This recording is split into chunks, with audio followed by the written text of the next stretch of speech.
Assalamu alaikum class. Hope you all are fine. And I am Mem Rehana Barkat, and today I welcome you all to our first lecture.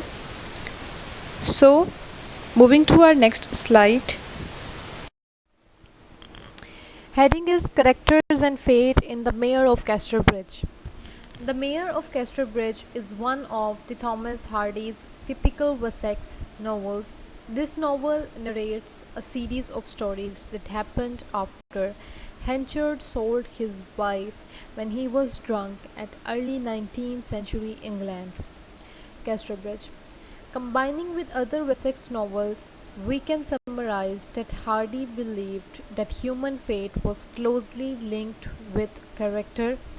It is the novel of character and fate. In traditional literature, a tragic hero is utterly vicious, but in The Mayor of Casterbridge, Michael Henchard is not the typical man, he is tragic hero. It was impulsive, arrogant, honest, ambitious at the same time. So the moral value supported his control over his wife, daughter, and lover.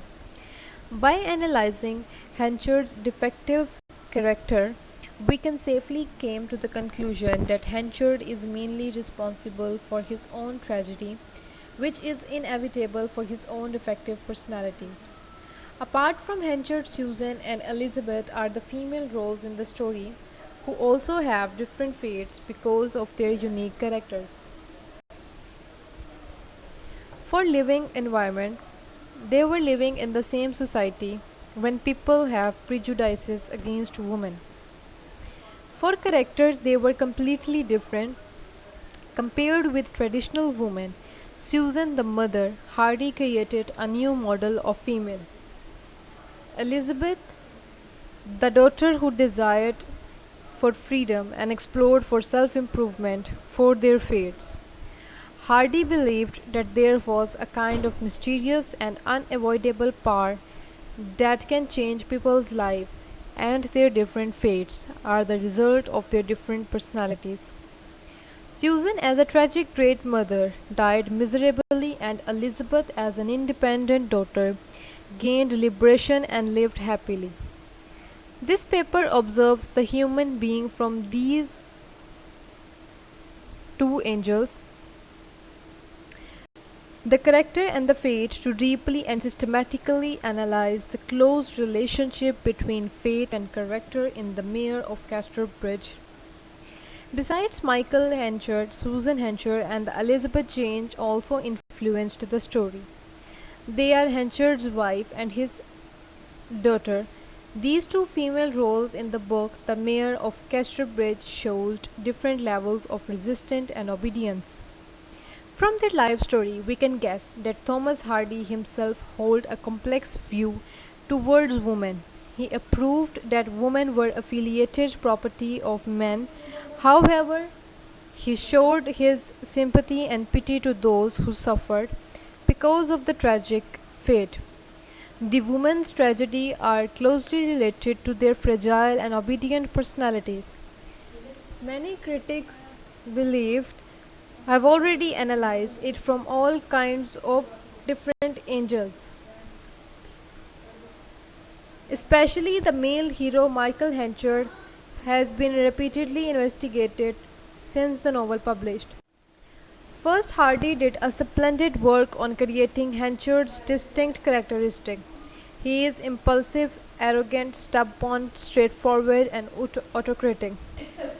Second, Henchard's tragic fate leads to scholars' deep thoughts as well. It is a ending that effective by both his characteristic and the social factor. But many scholars analyzed it by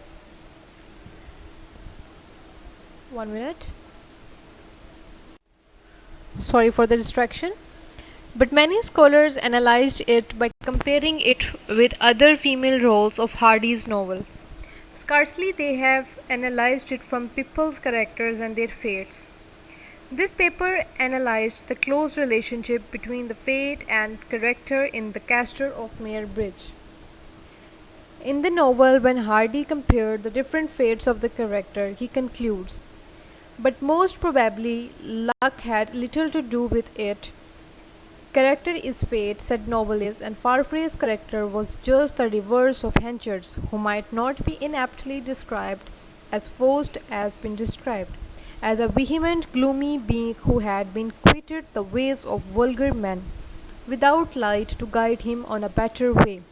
All the characters' fates in the story were closely linked to the distinct personalities. Hardy gave a vivid description of the characters and fates in the novel, and the people's characteristics and fates are closely linked. Next is Susan's the great tragic mother, Susan as a traditional woman. In the Victorian era of the history, men were superior to women in more than one aspect, and women were inferior to men in the family as well as in the society. Men can dominate almost everything, and the society as a whole is a patriarchal. The society or the men work out the rules of the woman to obey, and women were supposed to be dependent and submissive to the men. Susan Henchard is the beautiful wife of Michael Henchard, and she is a very traditional woman. Under the influence of the patriarchal society, she holds firmly to the belief that men are important to her life and she cannot live without her husband. As a wife, she fully obeys her husband and takes good care of them. As a mother, she struggles to make her daughter happy and provide her with an easy and comfortable life. She never disobeys her husband, even when they are obviously wrong. Susan Henchard, as a woman who married twice, is just like one of the angels in the house in the Victorian age. She is a perfect woman with ideal characteristics that the society has asked for in the Victorian age. She is a soft, kind, dependent, submissive, and inferior woman. As Charles E. Bressler pointed out, if a woman is depicted as the angel in the house, she supposedly realizes that her physical and material comforts are gifts from her husband. Her goal in life, therefore, is to please her husband, to attend to his every comfort, and to obey him. Through these selfless acts, she finds the utmost contentment by serving her husband and children. As a wife, Susan feels that it is her obligation to take care of her husband and children and create a loving and comfortable atmosphere at home. She has to be tolerant and obedient to meet the requirement of the society and the social expectations for the housewife. Next is fate of Susan. Susan fate doomed her loneliness and suffered life. For instance, Newson walked into that tent and brought Susan at the last moment. She coincidentally found her first husband and he dramatically became rich. Her letter had been read in advance, which ruined her plan of protecting her daughter till her marriage. Even after she died, people still digged out her humiliated past. Nothing had that strong power to coincidentally let these things happen unless fate.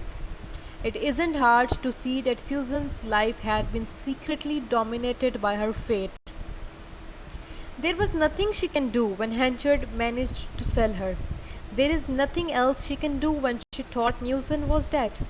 There is nothing she can do when Henchard took her back. She has been persecuted by her fate and she was too weak to fight with it. Susan's tragedy fate stopped her from discovering of self-awareness. From the beginning to the end, we haven't found her exploring her self-awareness.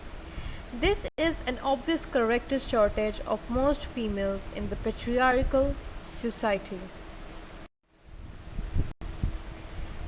Next heading is Susan Henchard's inevitable tragic destiny.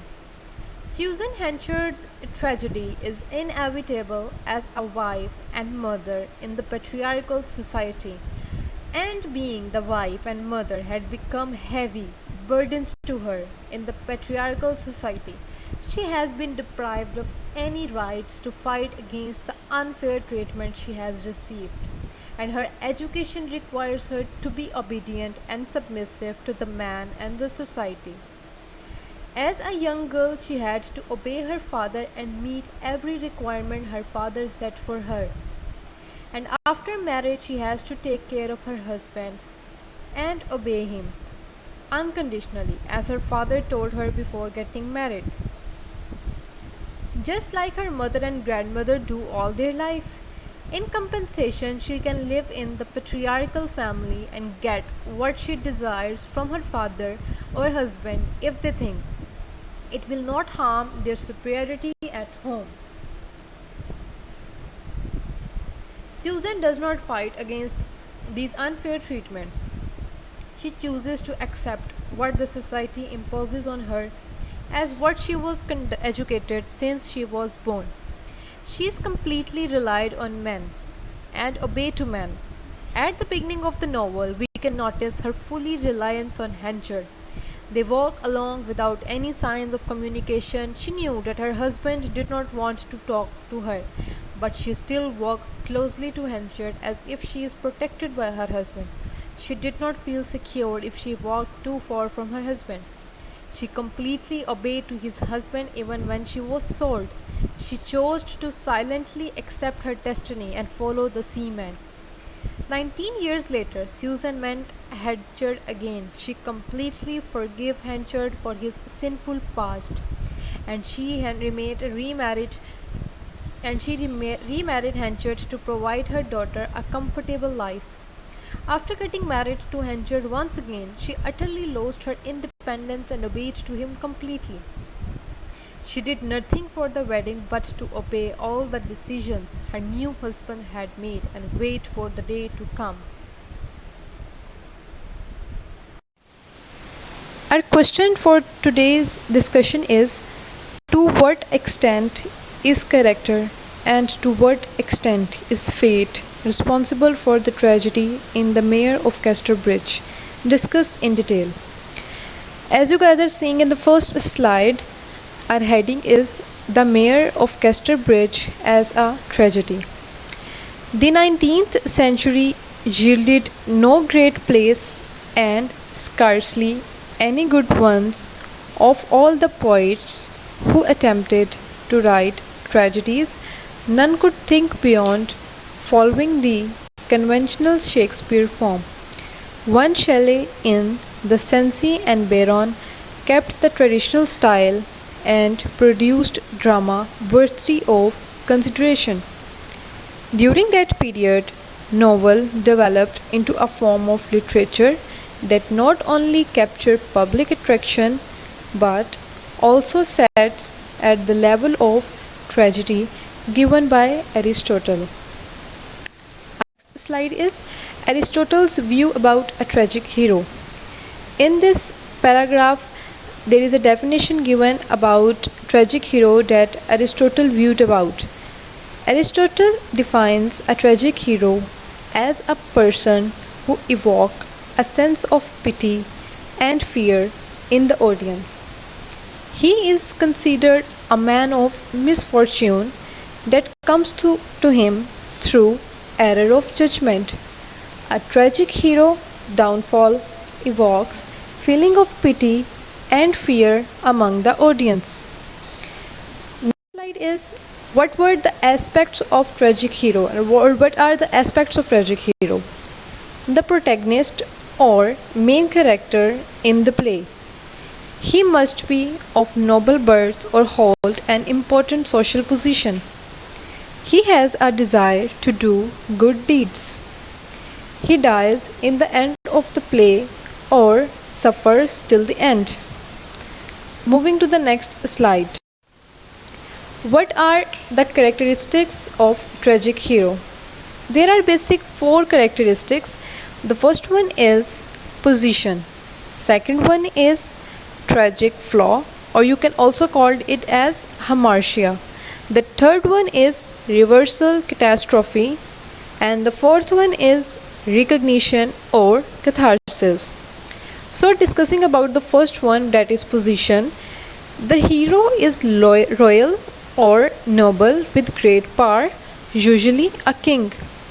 He is a good respected man who acts out of good intentions. He has much to lose. The next one is tragic flaw.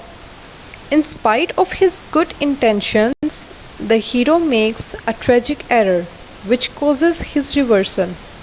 The error usually comes from a character flaw, usually pride. Next is reversal catastrophe. Because of his tragic error, the hero suffers a downfall from his happily envied position to suffering and misery. And the fourth one is recognition, that we can also call as catharsis. In this, the hero realizes that his own flaw or error has caused his reversal.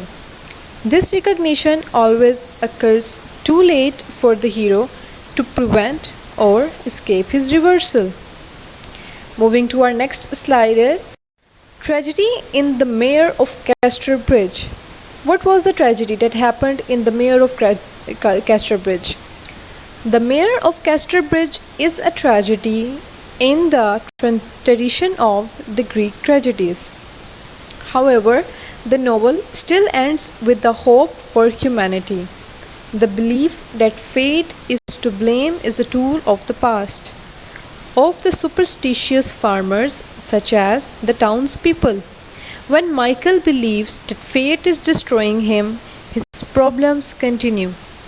Only when Michael looks into the fortune by casting off old beliefs is he able to change. When he sacrifices duty for love of Elizabeth Jane, he becomes more aware of his feelings as an individual. That is humanity's only way to escape the pain of life, by relying on present instead of past, character instead of fate, the individual instead of the multitude. Moving to the next slide.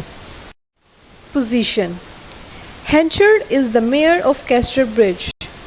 Who was Henchard? Henchard was the hero of the novel. He has power. He is considered as a respected man. He has a good agricultural business. Next one is tragic flaw or hamartia. What was the tragic flaw that created all the problems for Henchard? He was very drunken, he was overdrunk, and due to his overdrinking, he made many wrong decisions. In which some of the wrong decisions are that he sells his own wife and daughter. He then threatened Lucetta. He then competed with Donald Farfay, and then he also misbehaved with Elizabeth Jane. To be continued. These three lines are from the novel, exactly copied from the novel, chapter number 10, page 78. The text is, he sat down at the table and wrote a few lines. Next, taking from his pocketbook a £5 note, which he put in the envelope with the letter, adding to it, as by an afterthought, 5 shillings. Heading is Henchard's tragic downfall. Hardy believed that the world was controlled by an immanent will, which had been adopted in most of his novels. The immanent will is an abstract blind energy that moves on mechanically, without intelligence and to no purpose. It knows no justice because it has no consciousness, and as it moves on blindly, it crushes everything in its path, in its way, and heaps up misfortune upon unsuspecting souls. Henchard's fate was decided by inanimate will which he cannot control or change. The tragic fate shows the progress of the character, and any efforts to change his destiny were futile. His sinful act of selling his wife was born to be the source of his tragic fate, and all of his sinful acts were the result of his defective characters. Next is recognition, catharsis. As a tragic hero, Henchard has suffered everything possible for a man to suffer in the world, and in a way he fails in the material world but wins in the spiritual world. He is a tragic hero and a complicated mixture of angel and devil. The last two chapters are very important to the novel as a whole, and it mainly about the tragic downfall of Henchard. In the end of the novel, Henchard must encounter his sinful past and deal with his decent present at the same time. He could not forget about Elizabeth, and he had to make amends for Susan. He was his own enemy, and he was a complete failure. Although he died, he remained to be a man of dignity. For Henchard, life was tragic, but he never lost his dignity. There is a short passage which best illustrates the tragedy of Henchard. But it seems to me that there is of a necessity a severe limitation of self-awareness in any character, and more. This is very limit serves to complete the tragedy and indeed to make it all possible. Complete consciousness is possible only in a play about forces like Prometheus, but not in a play about people. Next heading is Henchard's death. Henchard's death was tragic and brave. In the end of novel, Elizabeth and Farfrae found a crumpled scrap of paper. On it was Henchard's will, that I be not buried in consecrated ground, that no sexton be asked to toll the bell, that nobody is wished to see my dead body, that no mourners walk behind me at my funeral, that no flowers be planted on my grave, that no man remember me. To this I put my name. Henchard spent the rest of his life to make amends for his wrongdoings in the past. He believed that he cannot live a peaceful life by making compensations for the past. But no matter how hard he tried, he could not change his defective character, and his tragedy was inevitable. As a novel of character and environment, a series of accidents and coincidences combined to prevent the happiness of Henchard.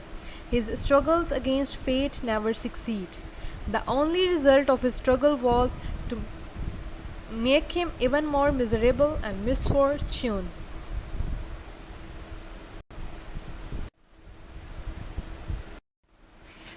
Unfortunately, Henchard's stubborn character led to his miserable life, that his lover left him and married to his enemy. His biological daughter died long time ago. His stepdaughter hated him for keeping her from the truth and finally died. The next is Tragedy in the Mayor of Casterbridge. Early in the novel, Henchard is at peak of prosperity as the mayor of the town of Casterbridge. Henchard's biggest flaw, or hamartia, is his pride and compulsive nature. When came to know Elizabeth Jane is not his daughter, his fatherly pride is hurt. Hardy believes in the importance of the three elements of plot in a tragedy reversal: catharsis and final suffering.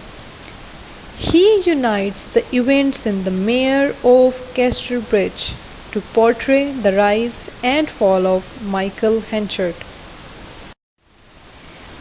Next slide is to be continued. The town's revelation of him selling his wife not only destroys Henchard's public reputation, but he loses the position to his ex-friend Farfrae. Henchard suffers more than just one death in the novel. Along with the death of both Susan and Lucetta, he suffers his own death.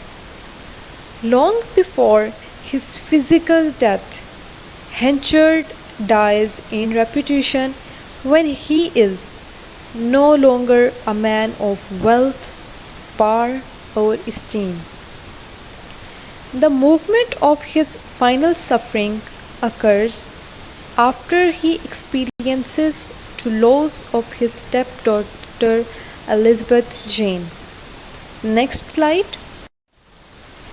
He lied to Newson about Elizabeth Jane's death. This deception betrays Elizabeth Jane's trust and destroys their relationship. After this, Henchard accepts death because he sees no reason to live, for he lost the first person he loved.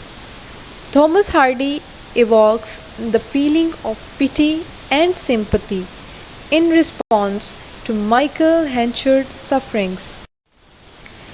Henchard is a man willingly and fully accepting the blame for evil things that unexpectedly happens to him and those arouse him.